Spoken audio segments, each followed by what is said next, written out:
I am Rachel, a part-time housewife in my late 20s. My husband, Tony, and I don't have children yet because I'm currently the deputy leader of an important project, and taking time off for a baby isn't an option for me. Additionally, Tony is also handling a significant work project, so we decided to wait until things settle down before starting a family. However, our peaceful life was shattered by an unexpected event. One night, Tony came home later than usual. He immediately undressed his suit and shirt, leaving them on the floor, and headed straight to the shower. Thinking it can't be helped, I picked up his suit, and a piece of paper fell out. Out of curiosity, I looked at it, and what I saw left me speechless with shock and anger. It seemed to be some sort of note that read, "I'll be waiting on the rooftop during lunch break. Let's make sure no one finds out about our affair."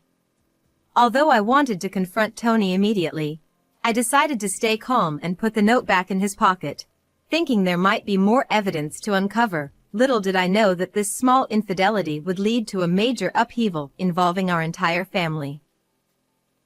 After discovering Tony's affair, I did my own investigation.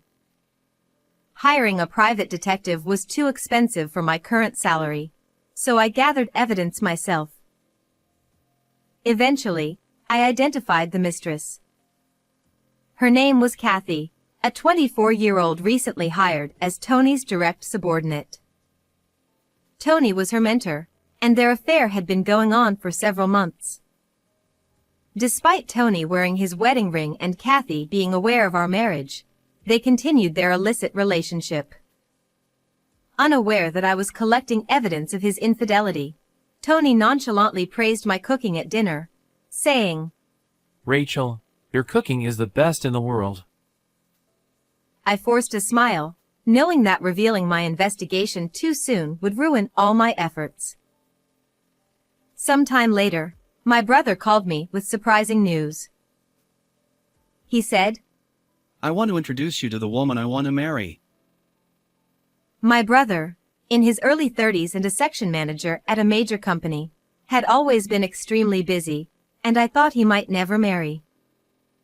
He planned a family dinner to introduce his fiancée and invited both Tony and me.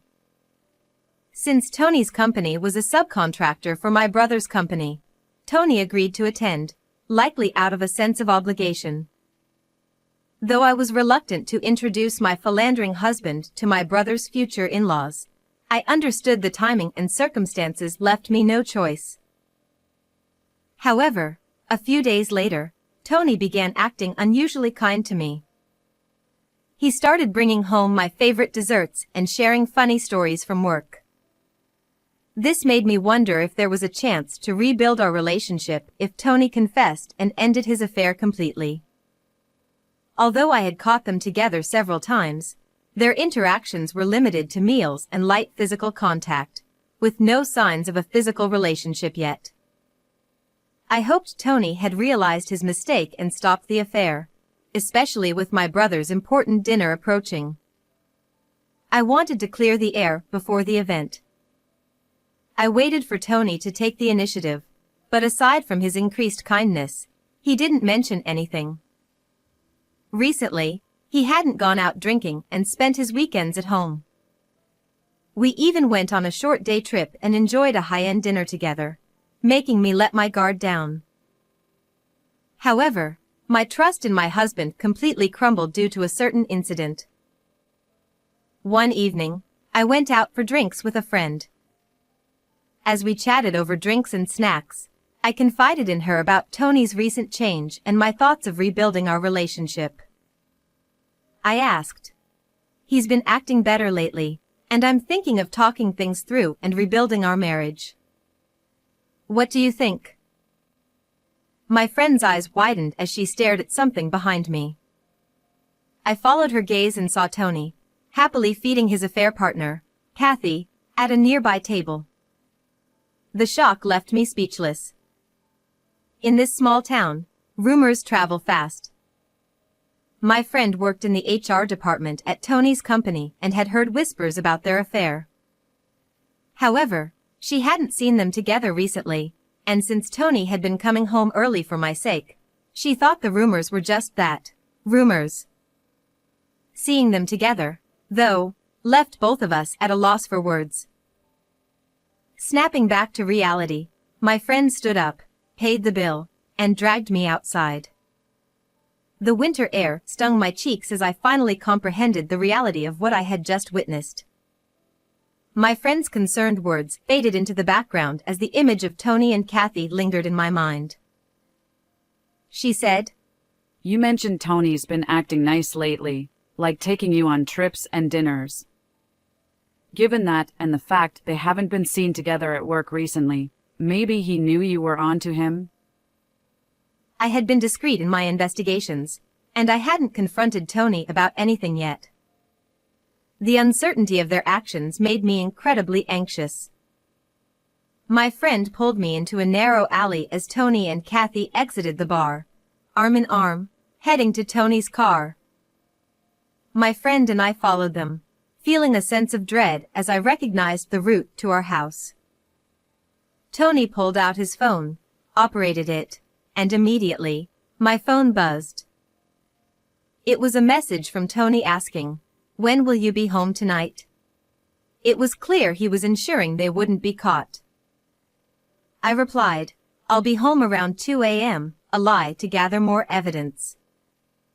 Seeing my reply, Tony told Kathy, Rachel won't be back until 2, so we can relax. and they entered our home together.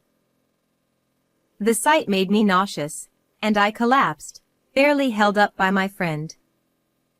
The thought of Kathy entering my home was unbearable. My friend encouraged me, saying, "This is hard, but we need irrefutable evidence to confront them. Stay strong."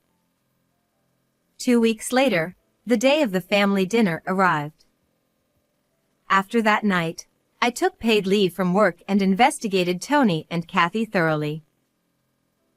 Additionally, for the difficult task of tailing him alone, I hired a detective. That friend from back then turned out to be the daughter of a company president. She said, "I'll help for Rachel's sake," and introduced me to a detective she knew. As a result, I was able to hire the detective at a very reasonable rate, and now it's time to make the two of them face reality. In fact, this dinner gathering is the stage for that. Why, you ask? You will soon find out. When I dramatically opened the door to the private room, I saw Tony and Kathy turn pale. Kathy, who was supposed to be my brother's fiancée, stared at me in shock.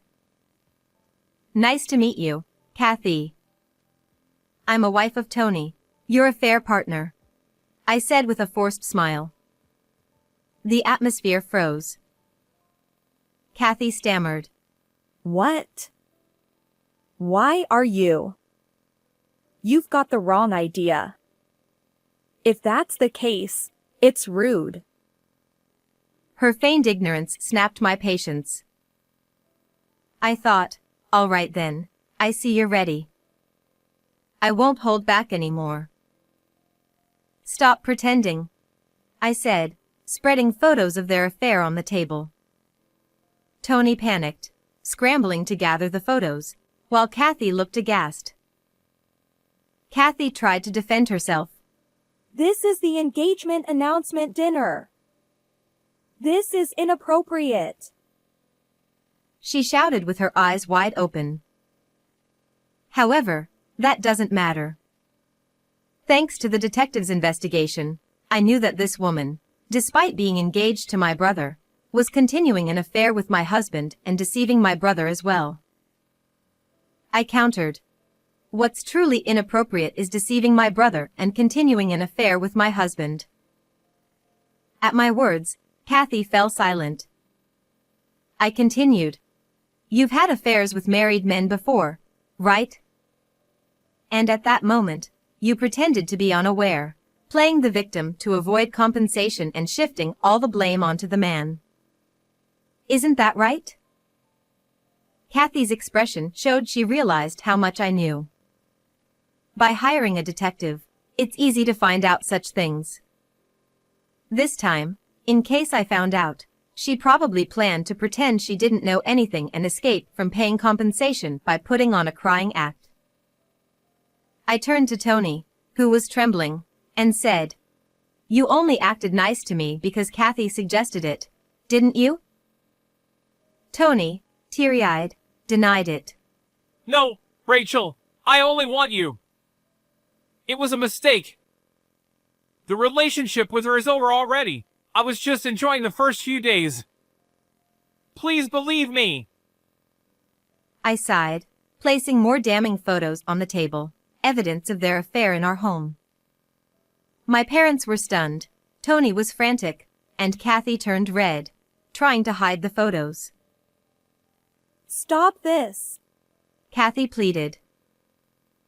Of course, I don't want to see these kinds of photos either, and I certainly don't appreciate being labeled as a cheated-on wife. Nevertheless, my friend advised me that I needed to be bold to punish these two. Kathy glared at me with tears in her eyes, trembling. Despicable. You're not the person I thought you were. This is way too much. She grabbed my collar and said that, so I shook it off. You would escape again if I didn't expose you. Like last time. I heard you got away last time by pretending to have a hysterical fit. No, it's not. That was... At that moment, a loud slap echoed as Kathy's mother struck her face. In front of me, her mother slapped her across the cheek, and I saw Kathy freeze with a frantic look on her face. What have you done? Apologize to Rachel. She demanded, but Kathy resisted. Her father grabbed Kathy's head to force to bow, and he also bowed deeply, said, I apologize sincerely for the terrible disrespect shown by my daughter. Please consider breaking off the engagement. I assure you that we will properly compensate Rachel, including returning the engagement ring and providing her with compensation. I am truly sorry. As her parents bowed their heads in tears before us, she murmured in a voice as faint as a mosquito's, Why am I being blamed? In the end, today's meeting was interrupted, and it was decided to reschedule for another day to continue discussions. As we were leaving, seemingly indifferent now, Kathy revealed her true nature. What's the deal here? Demanding compensation just because of a little fun. It's absurd. I can't forgive tearing apart our love like this. She shouted wildly while our parents desperately tried to restrain her, drawing curious glances from passers-by. Oh, what an embarrassment she is, I thought to myself. Then, my brother stepped forward calmly. Someone who can cheat so boldly isn't fit for marriage.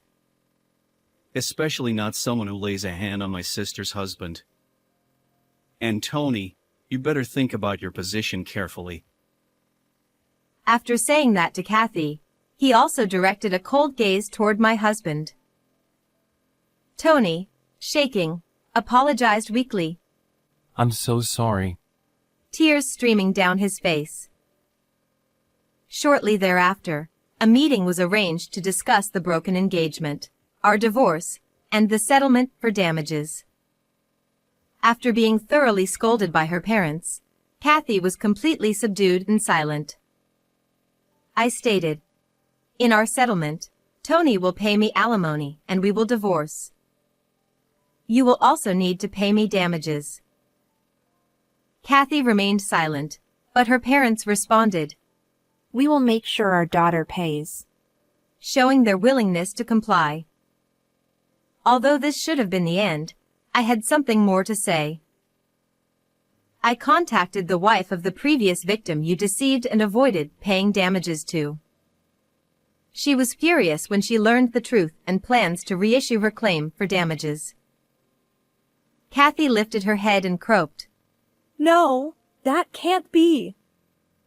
That was supposed to be over. I replied coldly. You think it's over? You and Tony have no idea how deeply your actions have scarred others. Tony, who had been listening quietly, muttered. I'm sorry.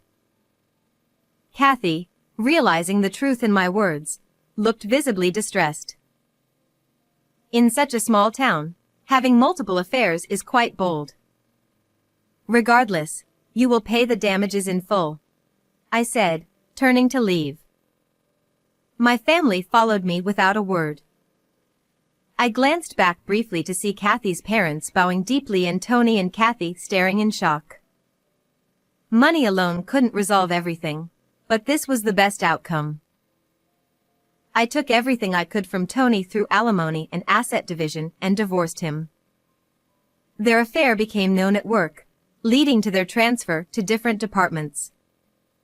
However, the fact of the affair remains unchanged, and since it had already been rumored before, embellishments like apparently she was pregnant or apparently he was seeing 2 other people spread.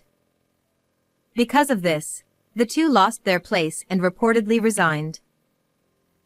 Later, I heard that Tony, desperate for money, was arrested for fraud. Then, by chance, I happened to see the woman desperately working as a cashier at a supermarket. She looked completely different from her previous glamorous appearance, with a haggard and dark expression, being yelled at by her boss. This is the fate of the 2 who had an affair, but it's a case of reaping what they sowed. As for me, I apologized to my brother for ruining his engagement. But he said, I'm glad I didn't marry someone with such secrets. And comforted me. My parents reassured me that I had done the right thing, which brought me to tears. My friend, who had introduced the detective, joined me for a celebratory night out. I had feared judgment from my family for my actions, but instead, I felt supported and validated. Moving forward, I will continue to cherish those around me. To everyone watching, thank you for staying with me until the end. I love and appreciate you all. How did you find today's story? Don't forget to subscribe to the channel. See you in the next video. Back in my student days, he was the soccer team star player and quite popular. What are you doing? Stop it. Stop. I protested as my husband forcibly shoved me into the car trunk. Despite my surprise and desperate resistance, he didn't relent. With a cold gaze, he closed the trunk. No. Let me out. My screams fell on deaf ears, and the car started moving. About an hour later, as the car came to a sudden stop, I heard a metallic crunching sound. Fear gripped me. What was that noise? Eventually, I realized it was the sound of the car being crushed. At that moment, I braced myself for the end. My childhood dream was to become a superhero. At 25, I became a lawyer and enjoyed fulfilling days. Noah, my high school classmate, and I got married when we were 29. I secretly admired him, but he went on to become a professional soccer player, and we drifted apart. At our class reunion, Noah confessed. I used to like you, Sophia. And we started dating. It felt like a dream. At that time, we were both 26. Despite retiring due to injury, Noah remained resilient. He and his friend Michael, who was also from the same pro team, organized soccer workshops for kids all over the country.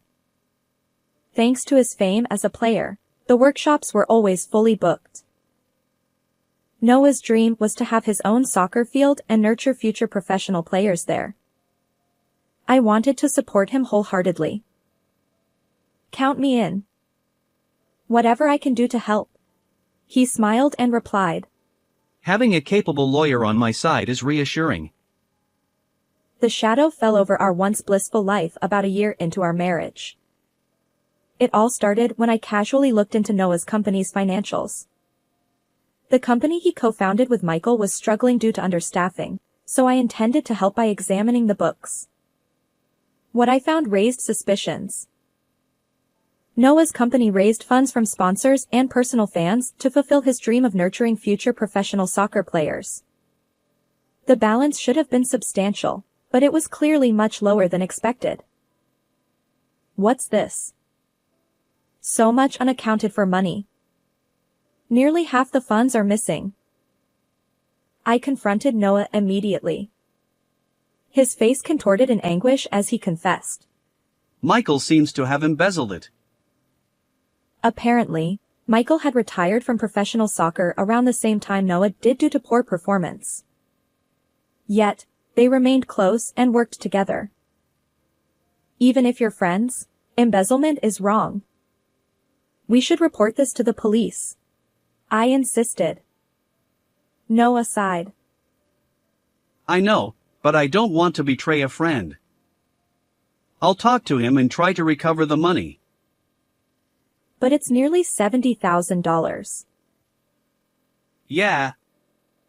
Anyway, can you trust me with this? Despite my attempts to persuade him, Noah's pained expression left me unable to unilaterally involve the police.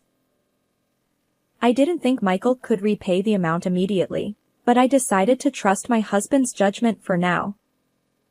However, when Noah confronted Michael about the embezzlement, Michael fled to his hometown, prompting my husband to set off in pursuit. He asked me to accompany him, citing the reassurance of having a lawyer present.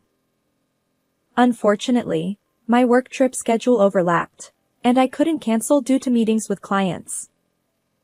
As a result, I arrived in Michael's hometown one day after my husband. Upon reaching the location specified in my husband's message, I found a desolate natural park.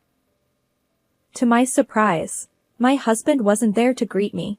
Instead, it was Michael. What? Why are you here? Where's Noah? Despite my inquiry, he just grinned. Then, he circled behind me and suddenly tightened his grip around my throat. Ugh. At that moment of shock and pain, my mind went blank, but I quickly regained composure. You see, I've been practicing self-defense as a hobby, and it came in handy this time. After narrowly escaping Michael's grasp, I stomped on his instep with my heels several times. Then, I pushed him away as he stumbled, and I sprinted away with unwavering determination. Leaving the natural park behind, I reached a crowded city area, finally able to catch my breath. I considered going to the police immediately, but I decided to contact Noah first. Surprisingly, he was already back home. What happened? I went to the location you told me, and Michael tried to harm me. I exclaimed. Noah apologized profusely. I'm sorry for putting you in danger. I wanted to explain the situation to you and have you persuade him, but I never expected Michael to go that far. My judgment was off. Please forgive me. He then recounted the events leading up to this point. Michael denied embezzling the funds, which prompted Noah to return to the company and thoroughly investigate documents. Armed with decisive evidence, Noah planned to take it to the police. We should also file a report about the attempt on your life as well. I'm sorry, but could you return home? Wouldn't it be better to report it to the local police here? Just come back home for now. At my husband's pleading, I decided to return home for the time being. 3 hours later, just as I returned home, my husband greeted me at the front door. We need to go to the police right away. Get in the car. I placed my travel bags down and followed his instructions, heading toward our home's parking area. As I tried to get into the passenger seat, Noah, who had been inspecting the trunk, called out to me. Take a look at this. Curious, I stood beside him and peered into the trunk, wondering if it contained evidence of embezzlement. What? What are you doing? Stop. Stop. Without warning, my husband shoved me from behind, locking eyes with me coldly, and then closed the trunk. No. Please, let me out. No matter how loudly I screamed, my voice reached no one. The car started moving slowly, gradually picking up speed. About an hour later, I sensed that we had parked somewhere. Trembling with fear inside the cramped trunk, I suddenly heard a metallic crunching sound. What was that noise? My heart raced until I realized it was the sound of the car being crushed. Even with self-defense training, I couldn't possibly contend with heavy machinery. But giving up wasn't an option. Amid the chaos, I desperately thought of ways to survive. Desperate to escape the trunk, I kicked the trunk's latch area with all my might. Luckily, the lock seemed to break, creating a small gap. I forced the door open, stuck my head out, and found myself in an auto junkyard. I hurriedly escaped the trunk and leaped from the pile of awaiting scrap cars. With no one in sight, I sprinted toward what seemed like an exit. As I considered seeking help from the police, I noticed Michael talking on his phone. Concealing myself in the shadows, I eavesdropped on his conversation. He casually mentioned, I confirmed the car got crushed. She's gone now. And then he blamed for my husband marrying a lawyer. It became clear, the person on the other end was Noah. My husband and Michael had conspired to eliminate me. If they discovered I was still alive, they'd surely try again. Before heading to the police, I needed to avoid their clutches. For now, I had to hide. Despite my fear, I felt a stronger desire to expose the truth. After all, I was a lawyer. A childhood dream of becoming a champion of justice had driven me. Sneaking out of the processing yard, I realized my smartphone was still in my pocket. I decided to contact my best friend, Mia. I arrived promptly at her apartment, where I recounted everything that had happened. Initially surprised, she eventually said, I suspected as much. Actually, there have been some rumors about your husband. As a TV director, Mia had access to various industry secrets. With her help, we delved into Noah's background. One by one, Noah's hidden facets emerged. Even though he was my husband, I couldn't turn a blind eye to his wrongdoing. Determined to uphold justice as a lawyer, I resolved to bring him to account. While hiding in Mia's apartment and making preparations, something caught our attention on the television screen. Sophia, watch TV. Upon hearing that, I looked at the television screen. The headline read, Beautiful Lawyer Wife Missing. My husband appeared, looking worn and tearful, pleading for information. My wife left for work and hasn't returned. Her phone is off. Please provide any information you have. Mia, with a sarcastic tone, remarked. Quite the actor. Your husband, Sophia. It infuriated me. How could he feign concern after attempting to take my life? His tearful performance continued daily on TV, not only appealing for information but also promising to create a soccer school in my honor when I returned. His hypocrisy knew no bounds.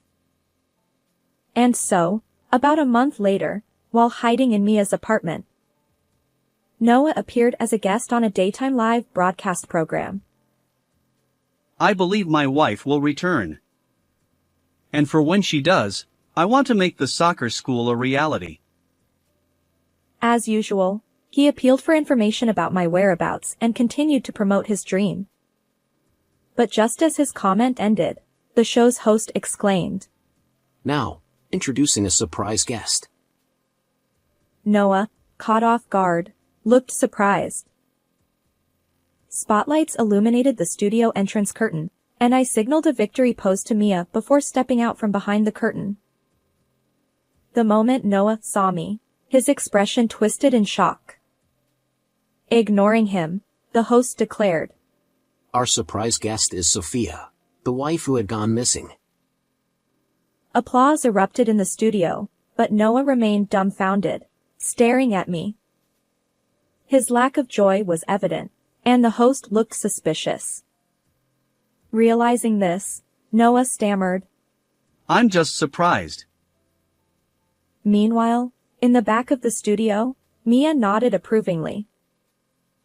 Indeed, Mia was the director in charge of this program.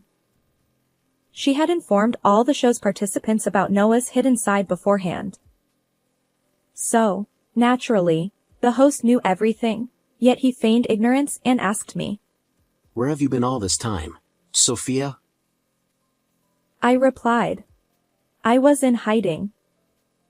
My life was in danger. As I answered, the celebrities present gasped dramatically, exclaiming, What? The host also remarked. That's quite an intense story. Then, he turned to Noah and asked. Were you unaware of any of this? Noah stammered. I didn't know, of course. Sensing the scrutiny around him, he hurriedly approached me, his tearful face attempting to embrace me. Sophia. I'm relieved you're safe. I was worried. But I pushed his outstretched hand away. The show's host chimed in. Huh. We were expecting a heartwarming reunion, but things seem different. An empty sentiment indeed. I stepped away from my husband and addressed the camera. Today, I'm not your wife. I'm here as a lawyer. Noah stammered. What are you saying? Oh, right. I need to let everyone know my wife is safe. As he tried to leave the studio, 2 staff members blocked his escape. Amidst laughter from the audience, Noah glared at me. What's going on? I just wanted to make a phone call. Where do you intend to contact? As I smirked, he hesitated for a moment, then sulkily rattled off, speaking rapidly. Family, acquaintances, your work colleagues. I smirked. No need. This is a nationwide live broadcast. Everyone's watching. His lips tightened in frustration. The host then said, Now, introducing a certain video. And that triggered the appearance of interviews with parents of children who participated in my husband's soccer school. First, a woman who appeared to be a mother stepped forward, tearfully recounting, I was pressured into an inappropriate relationship by being promised that my child would become a regular player. Next, a man who seemed to be a father appeared. He claimed that he was asked for a large sum of money to recommend his child to a famous club team, but the promise was never fulfilled. His anger trembled in his voice. No, this is all fabricated. It's a lie. As 2 staff members held him, my husband shouted, once again becoming the studio's laughingstock. It's not a lie. Although their faces and voices are concealed in this footage, they've promised to testify with their real names when we report you to the police. I asserted firmly, and the host nodded, emphasizing. So, this amounts to fraud, right? Yes. It's a serious crime. But that's not all.